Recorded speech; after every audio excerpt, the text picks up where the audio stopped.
The war between humans and the alien empire had lasted for more than 10 years. Countless battles had burned through space.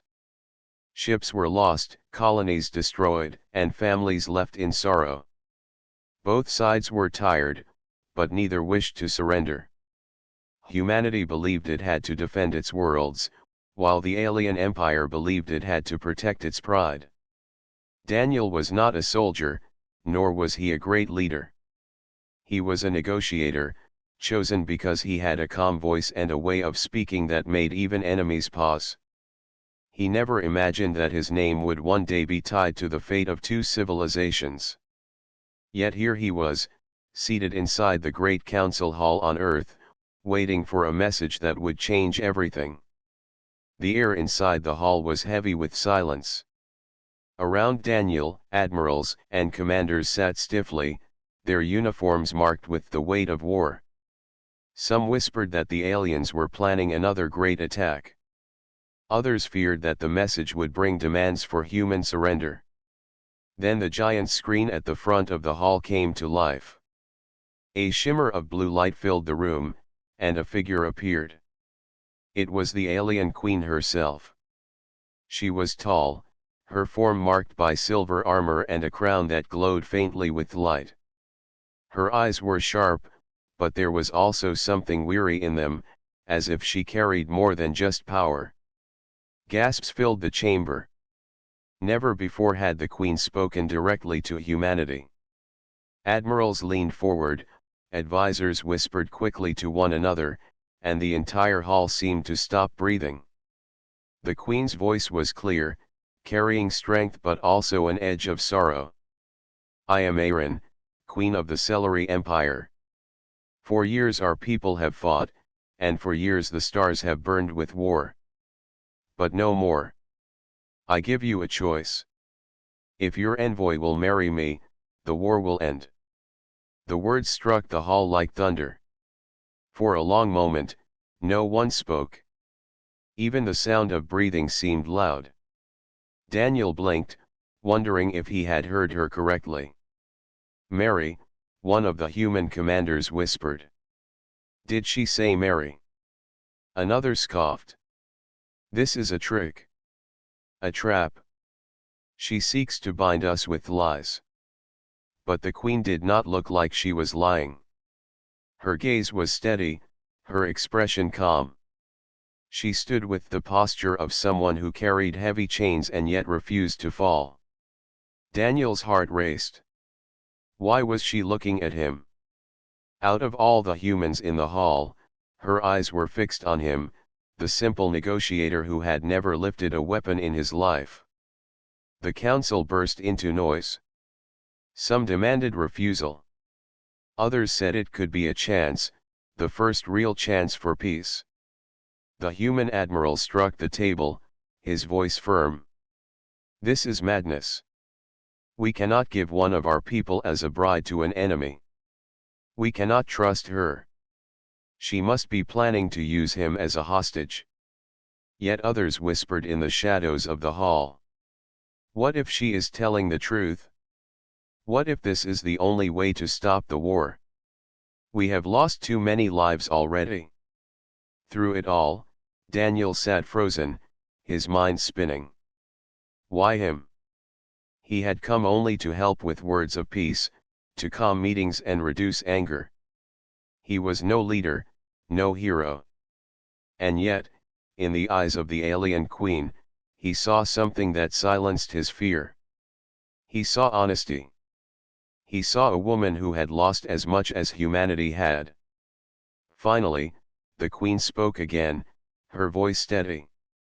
I do not ask for your surrender. I do not ask for your chains. I ask for a union. Together, our people will no longer bleed. Decide carefully, for this offer will not remain forever. The screen faded, and the hall was left in silence. No one moved. No one spoke. Every person in that chamber knew that the decision made in the coming days would shape history. Daniel sat back slowly in his chair, his palms sweating. His life had always been about finding peace through words. But now, peace was offered through something far greater, something he had never imagined. Marriage. He looked around the room at the admirals, the leaders, the advisors. Some looked at him with suspicion, others with pity, and a few with hope. He could almost hear their unspoken thoughts. Will he accept? Can we even trust him to do so? For the first time in his life, Daniel felt the full weight of responsibility pressing down on his shoulders. He was no longer just a man. He was the key to peace, or perhaps the cause of its final failure. Outside the hall, the stars continued to shine, silent witnesses to the choice that lay before him. The alien queen had spoken, and the galaxy would never be the same again. The hall remained quiet long after the queen's image vanished from the great screen. The admirals sat stiff in their chairs, their eyes filled with doubt and anger. Some whispered to each other, while others stared at Daniel as if he were already carrying the answer. Daniel tried to steady his breathing. He could still hear the queen's voice in his mind, calm and clear. "Marry me, and the war will end." The words repeated again and again, refusing to leave his thoughts. The head of the human council, an older man with gray hair, finally broke the silence. She made her demand plain. One human must marry her, and she has chosen you, Daniel. At once, the hall erupted with voices. "This is a trap," shouted one admiral. "She will use him as her prisoner." "She cannot be trusted," said another. "Her empire has burned our colonies for years." But a softer voice came from a scientist at the back of the hall. "And yet, what if she speaks the truth? What if this is the only way to save millions of lives?" The argument grew louder until the head of the council raised his hand for silence. "Enough. We will give Daniel time to think. But he must understand that the fate of humanity rests with him." Daniel's chest tightened. He wanted to speak, but no words came. He was only a negotiator, a man trained to calm anger and bridge differences. He had never dreamed of becoming the center of such a choice. When the meeting ended, Daniel walked out into the quiet corridors of the council station. His footsteps echoed softly against the metal floors. Guards and staff moved past him, some giving him curious glances, others avoiding his eyes. He knew what they were thinking. Will he say yes? Will he risk it? He stopped at a window that looked out into space. Beyond the glass stretched a sea of stars, distant and cold. Somewhere out there was the queen, waiting for his answer. Daniel remembered the look in her eyes. There had been no cruelty there, no mocking tone. Instead, there had been exhaustion, as though she was as tired of the war as humanity was. For a moment, he almost believed her words. But then doubt filled him again. Could he trust an enemy queen? Could anyone? Later that night, Daniel sat alone in his quarters. He tried to think of his family, his friends, and the people he had seen in refugee camps during the war. Children with empty eyes, mothers waiting for news that never came, fathers lost on distant battlefields. If this marriage could end all of that, could he refuse? A sudden knock came at his door. The head of the council entered, carrying a tablet filled with reports. He placed it on the table. "These are the numbers," the old man said. "Every week, thousands die. Every month, whole colonies are lost. If you accept her proposal, we may end this. If you refuse, the war continues." Daniel lowered his eyes to the table. The numbers blurred before him, but he already knew what they meant. Each number was a life. Each number was another reason to choose peace. But what if it is a trick? Daniel asked softly. The council leader shook his head. Then we will deal with it. But if it is not, you will have saved both our worlds. That is not something we can ignore. Daniel stayed silent. His heart was heavy, torn between fear and hope. He thought again of the queen. She had not smiled, she had not threatened, she had only offered. There was something strange about that. Why would a queen of such power speak with such calm? Why would she risk her pride in front of her enemies? The old man stood. You do not have to decide this moment. But remember, Daniel, sometimes the bravest choice is the one no one expects. Rest tonight. Tomorrow, we will speak again. When the door closed, Daniel leaned back in his chair. His hands trembled. He whispered to himself, why me? Of all people, why me? The stars outside his window gave no answer. The next morning, Daniel walked into the training halls where soldiers prepared for war. Rows of young men and women stood ready, their eyes hard but weary. He spoke with some of them, and each time he asked the same question. Do you want this war to end? Every soldier answered the same way. Yes. But it will never end. Not unless something changes. Their words struck him deeply. He realized they did not believe in victory anymore. They only fought because they had no choice. That night, as he lay awake, Daniel finally understood. His choice was not just about himself. It was about all of them, every soldier, every family, every life. If he refused, the war would go on, and more lives would be lost. If he accepted, there was a chance, even a small one, that peace could be real. Daniel closed his eyes and breathed deeply. He was afraid, but in that fear, a spark of courage began to grow. He knew his life would never be the same. But maybe, just maybe, it was his turn to carry the weight for others.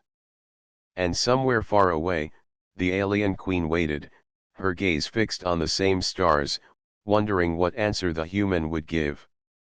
When Daniel finally agreed to meet the queen, the decision spread quickly across the human council.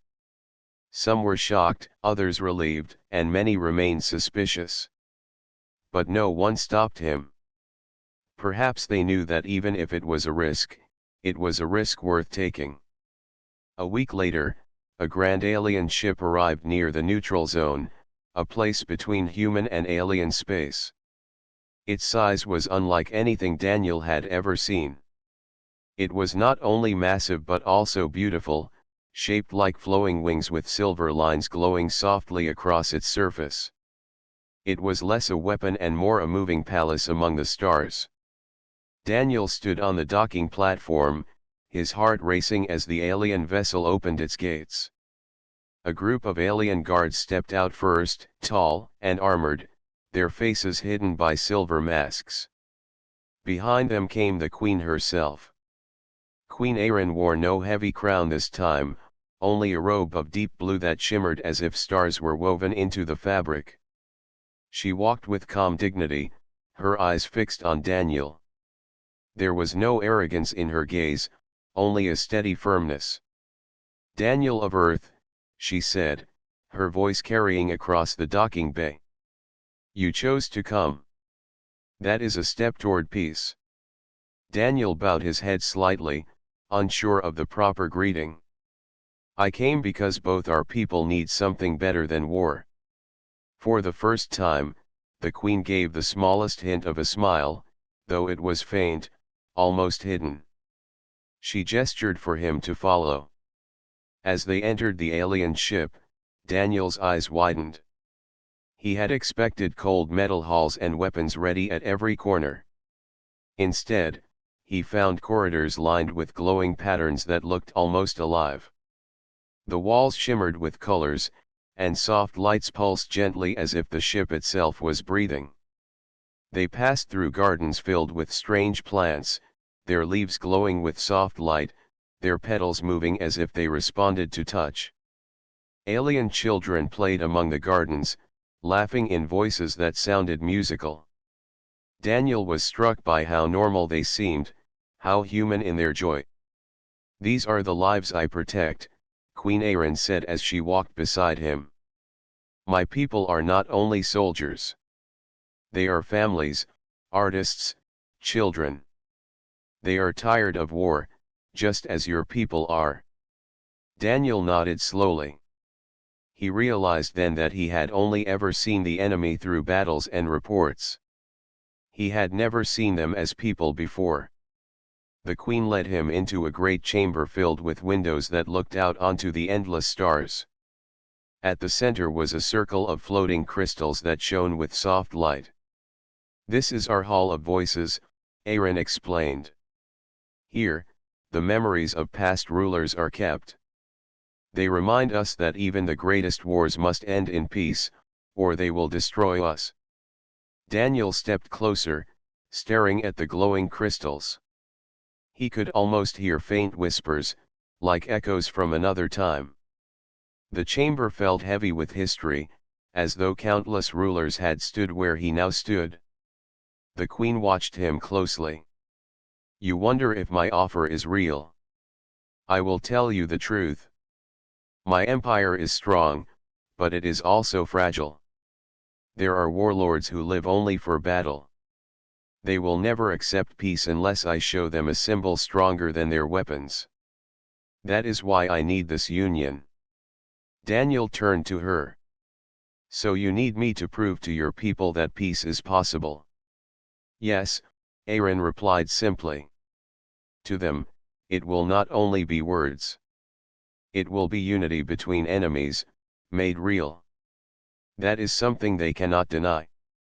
Daniel's mind swirled with thoughts.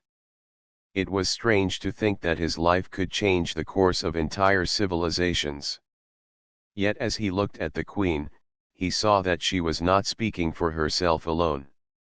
She carried the weight of her people as heavily as he carried the weight of his own.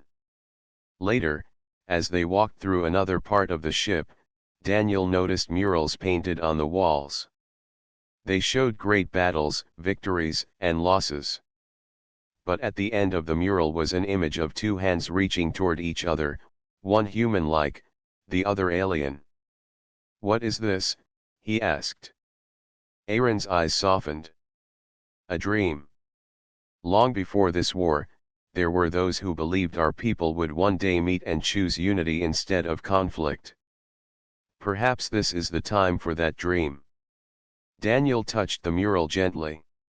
For the first time since the war began, he felt something he had not felt in years: hope. That night, he was given a chamber to rest. The walls glowed softly, and the ceiling opened to show the stars. As he lay down, he thought of the soldiers he had spoken to, the families he had seen in camps, and now, the alien children laughing in the gardens. He realized something important. Peace was not only about ending battles. It was about giving life back to those who had forgotten how to live without fear. Far away in her own chamber, Queen Erin stood by the window, gazing at the same stars. She wondered if this human would truly walk beside her or if doubt would break the fragile hope between them. But in her heart, she felt something she had not allowed herself to feel in many years: a belief that perhaps peace was finally possible. Daniel had spent several days aboard the alien queen's flagship. Each day revealed more of her world, and with each step he saw things he had never imagined. The gardens were vast, the halls alive with light, and the people filled with culture, art, and hope. Yet behind the beauty, Daniel felt an unseen tension. He noticed it in the way some guards whispered when he passed, or how certain officers looked at him with narrowed eyes. It became clear to him that not everyone agreed with the Queen's choice. One evening, as Daniel walked through the wide glass corridors, he found himself accompanied by one of the Queen's advisors, a tall alien with pale markings on his face. The advisor introduced himself simply as Varun. His voice was calm, but his words were sharp. "You are bold to come here, human," Varun said. "Many of our people believe this union is dangerous." Daniel kept his tone steady. "Dangerous, or necessary?" Varun studied him for a long moment. "Perhaps both. But you must know, not all warlords follow the Queen's vision. They respect her power, yet they crave battle more than peace. If you fail, they will rise against her." The warning stayed in Daniel's mind long after Varun left. Later that night, Queen Erin invited him to her private chamber, a grand room filled with soft blue light and walls carved with ancient symbols. She stood near the window, her hands resting on the edge of the frame as she looked at the stars. "You sense it, don't you?" she asked without turning. Daniel nodded. "Your people are not united." Finally, she faced him. Her expression was calm, but her eyes revealed weariness. "My empire is strong in numbers, strong in weapons. Yet within, it is divided. The warlords see glory in endless fighting. They believe peace is weakness. To them, this marriage is not only about peace. It is about power. If I stand with you, it will force them to accept unity, because they will not dare oppose a symbol this great." Daniel took a slow breath. "So your proposal is not only for me. It is also a weapon against your own people." Aaron's gaze did not waver. "It is the truth. But it is also more than that. I wish for peace not because I am weak, but because I am tired of watching children grow up with only war in their eyes. I will use whatever strength I must, even a marriage, to secure a future they cannot destroy." Her words struck him. For the first time, Daniel saw the heavy crown she carried, not as a symbol of power, but as a burden. She was not only a queen, she was a shield against those who wished for endless war. Still, Daniel felt a storm inside himself. "And what of me? Am I only a tool to you? A symbol to win over your people?" For a moment, silence filled the chamber. Then the queen stepped closer, her voice softer. "At first, yes. That is the truth. But as I watch you walk among my people, speak with honesty, and carry the weight of your own, I see more. You are not just a symbol. You are a man willing to stand where few others would. And that is why I chose you." Daniel's chest tightened. He wanted to believe her words, but the doubt remained. Was this truly her heart speaking, or only her skill as a ruler? The next day, Daniel was shown the war council chamber of the alien fleet. Inside, he saw a circle of generals and warlords, their armor heavy, their faces filled with fire. They bowed to the queen, but their eyes burned with distrust when they saw him. One of them stepped forward. His voice was rough and strong. "My queen, how can you ask us to follow a human? He is our enemy. His people have killed ours. His presence here dishonors the blood of our fallen." Erin raised her hand, silencing the chamber. "Enough. He stands here because I will it. And you will respect it?" The warlord's fists clenched, but he did not speak further. Daniel could feel the weight of their stares pressing against him like blades. He knew then that this path would not be easy. The Queen's people did not trust him, and many did not even want peace. After the meeting, as they left the chamber, Daniel whispered to Aaron, "They hate me. How can this ever work?" Aaron's answer was firm. "They do not need to love you. They only need to obey. In time, respect will come. Symbols are not always welcomed at first, but they change hearts when deeds follow. Daniel walked beside her in silence, his thoughts heavy. He understood her hidden motive now. This marriage was not only a bridge between two races. It was a weapon of unity, meant to bind even the most stubborn warlords to her rule. And yet, as much as the truth troubled him, he could not deny one thing: when the queen had spoken about children growing up in war, her voice had trembled with real pain. That was not a ruler's trick. That was a woman's heart. As the ship drifted through the stars, Daniel realized his choice was even greater than he had thought. He was not only deciding for his people, but for hers as well. And if he failed, the war would not only continue, it would grow worse than ever before. The alien queen had revealed her hidden motive, but Daniel knew that words alone would not be enough. Her people did not trust him. The warlords looked at him as if he were an intruder, and even the common folk whispered doubts. If he was to stand beside their queen, he would need to prove himself in a way that could not be questioned. One morning, Queen Erin summoned Daniel to the great hall of the ship. The chamber was filled with soldiers, advisors, and warlords. Their eyes burned with expectation and suspicion. At the center stood three glowing pillars, each marked with strange symbols.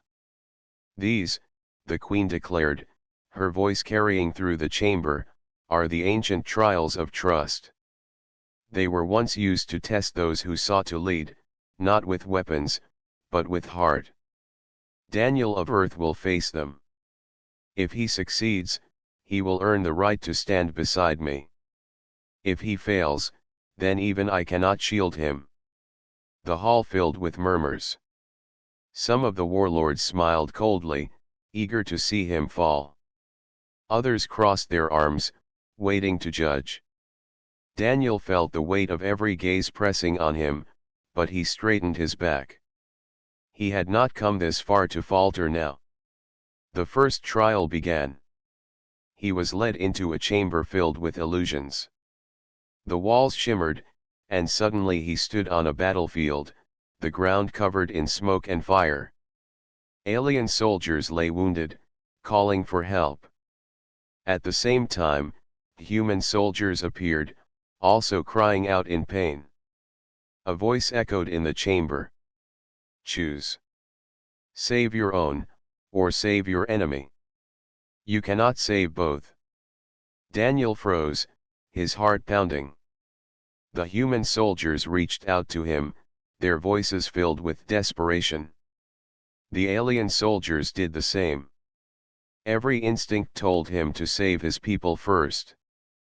But then he remembered the queen's words, and he remembered the children in the gardens. If peace was to be real, he could not choose only one side. He tore strips of cloth from his own clothes, he dragged bodies away from fire, he used every bit of strength to treat wounds on both sides. He refused to choose. He chose everyone. When the illusion faded, he was back in the chamber. The queen watched him carefully, and even some of the warlords looked surprised. He saved both, one whispered. The queen gave a small nod. He passed the first trial. The second trial was one of wisdom.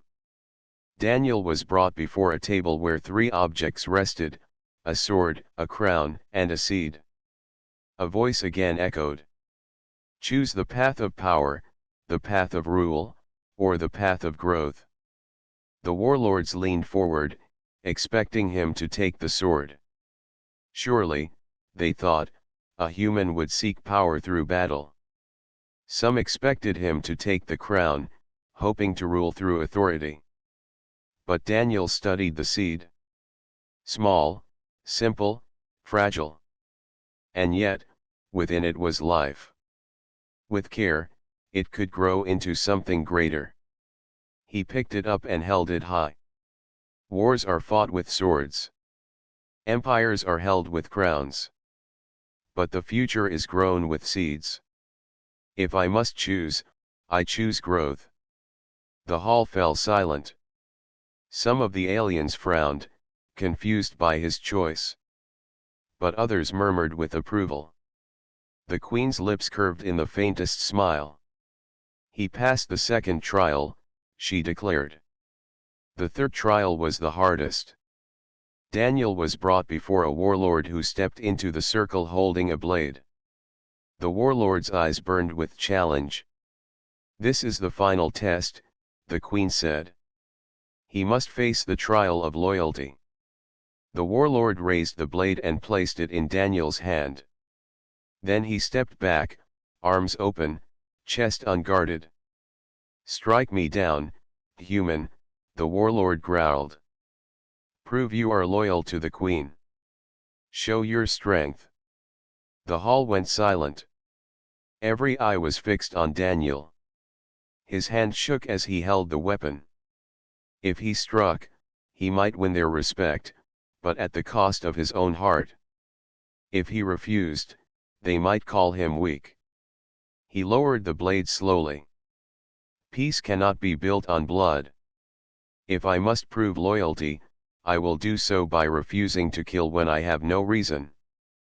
Gasps filled the hall. The warlord's eyes narrowed, but instead of anger, there was something else: respect. He stepped forward, took back the blade, and nodded once. "This human has courage," he said. The queen rose to her feet, her voice strong. "Daniel of Earth has passed all 3 trials. He stands not as a prisoner, not as a pawn, but as one who has chosen peace with strength of heart." The hall erupted in voices. Some shouted in anger, others in approval. The warlords were divided, but none could deny what they had seen. Daniel had proven himself not with weapons, but with choices. As the crowd dispersed, Daniel felt the queen's gaze on him. For the first time, there was no distance in her eyes. She looked at him not only as a symbol, but as a partner. That night, Daniel stood at the window of his chamber, gazing at the stars. The trials had been frightening, but they had also taught him something about himself. He was no longer only a negotiator. He was someone who could carry the weight of peace. Far away in her own chamber, Queen Erin closed her eyes. The human had faced her people's tests and had not broken. For the first time in many years, she allowed herself to believe that hope was not just a dream. It was becoming real. After the trials, Daniel was no longer seen as only a stranger. Some still doubted him, but many in the alien court now whispered of him with respect. His refusal to harm, his choice of the seed, and his courage to save both sides had marked him as something different. He was not a soldier, yet he carried strength. Not the strength of weapons, but the strength of heart. Still, the path was far from easy. Every step he took was watched. Every word he spoke was measured. Some warlords still believed he was only a clever actor sent by humanity. Others feared his influence would grow too strong. And through it all, Queen Erin carried herself with calm authority, yet Daniel could see the weight she bore. Days passed, and slowly, Daniel and the queen began to spend more time together, not in trials or councils, but in quiet moments. She showed him the gardens where her people grew food under glowing lights. He showed her recordings of Earth, its forests, its oceans, its skies filled with birds. One evening, they sat in a small chamber filled with soft light. Between them rested a screen that showed the night sky as seen from Earth. Daniel pointed to a pale blue star. "That is home," he said softly. "It may look small from here, but it holds so much life. Every mountain, every river, every face I grew up with, it's all there." Erin watched the star with thoughtful eyes. "Your home is beautiful. I see why you fight so hard to protect it."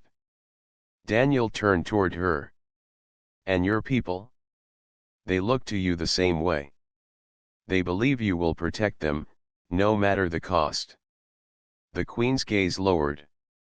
That is why I cannot fail. If I show weakness, the warlords will rise, and my people will suffer. Peace is not only my wish, it is my duty. Daniel understood her words. He too carried duty, but of a different kind. The human council expected him to secure peace, no matter the cost to himself. Yet within his heart, duty and something deeper were beginning to mix. The more he spoke with the queen, the more he saw her not as an enemy, but as a person. Her laughter, though rare, was soft and warm. Her voice carried command, but also kindness when she spoke of her people. And her eyes, though sharp, sometimes revealed loneliness hidden beneath her crown. Daniel found himself thinking not only of peace, but of her. But he also knew the danger. Was this bond real, or was it only born from circumstance?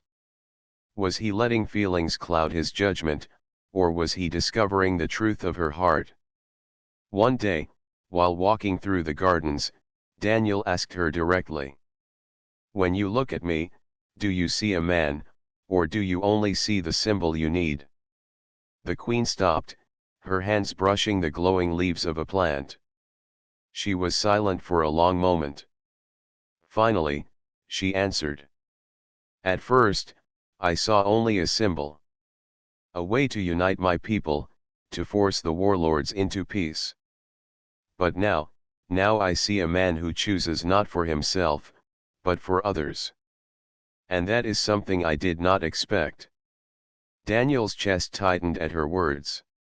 He wanted to reply, but no words came. Instead, they walked in silence, yet the silence felt less heavy than before. That night, the queen called him to the council chamber.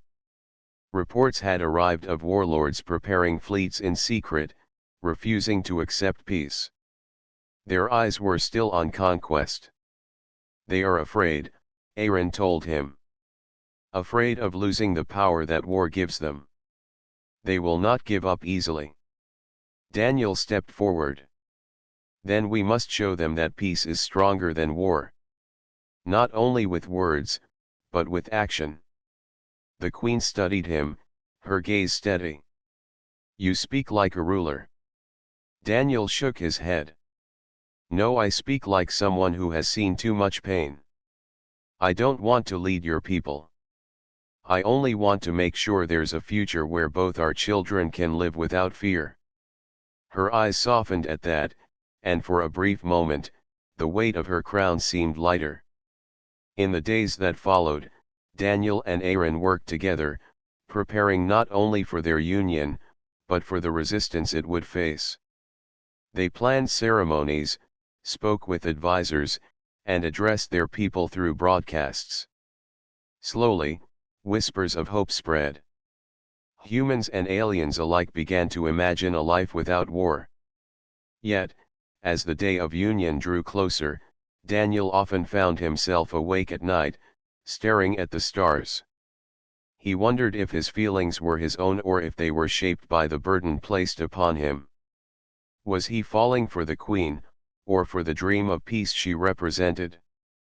But when he saw her walking through the halls, when he heard her voice steady yet kind, when he saw the way she fought not for herself but for her people, he felt his heart answer.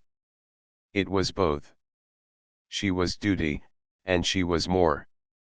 And deep within, Queen Aaron felt the same. She had chosen him first for necessity, but now, in the quiet of her heart, she wondered if she had also chosen him for herself. The war had begun with fire, but perhaps it would end with trust.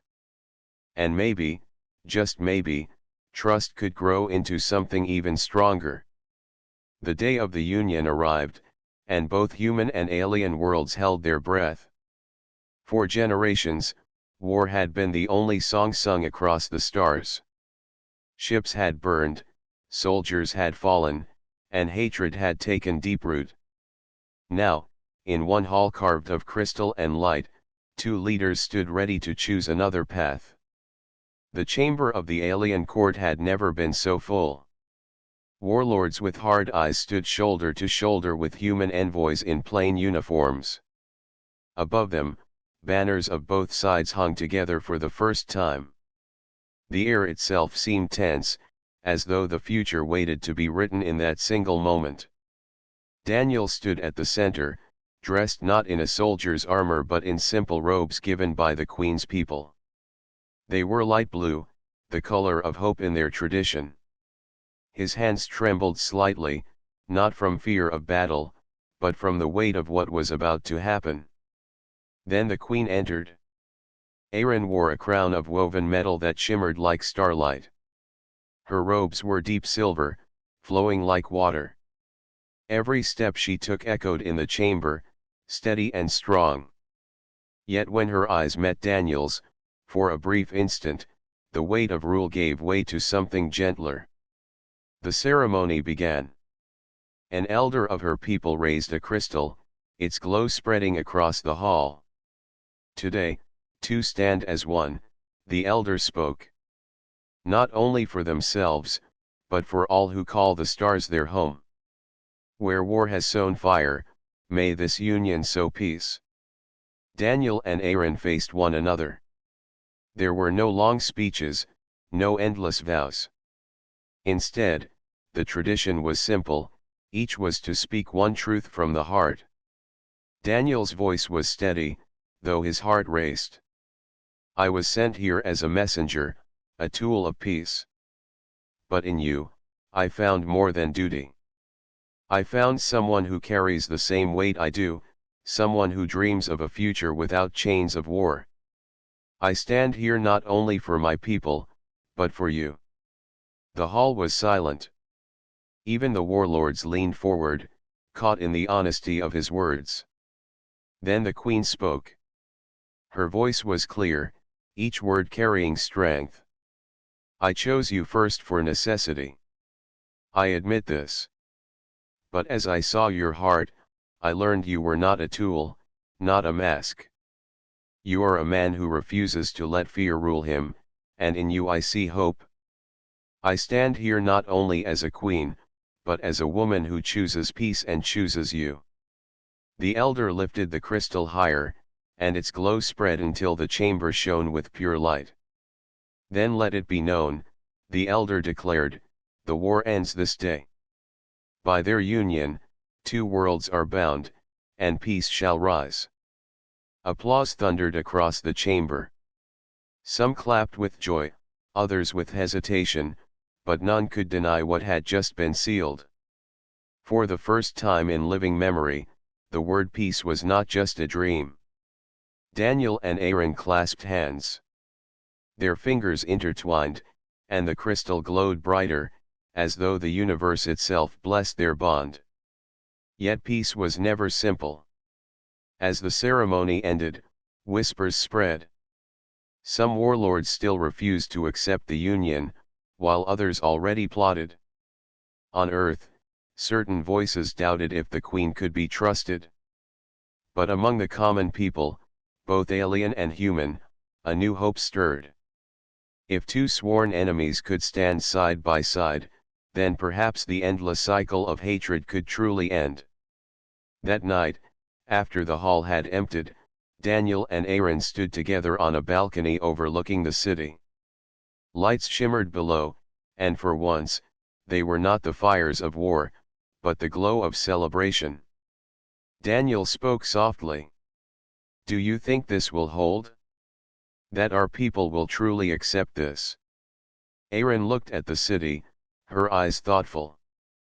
Peace is not won in one day, nor in one ceremony. It will be tested. There will be voices against it, battles of words and will. But today, we gave them a beginning. And beginnings have power. Daniel turned toward her, his voice firm. Then whatever storms come, we will face them together. For a moment, the Queen allowed her guard to lower. She smiled, a small, genuine smile. Together. Far above, The stars watched silently. They had seen wars without number, but now, they bore witness to something different. Humanity and the alien people had chosen not destruction, but trust. And in the hearts of two leaders who had once been strangers, trust had become something deeper, something that could shape the future of both civilizations.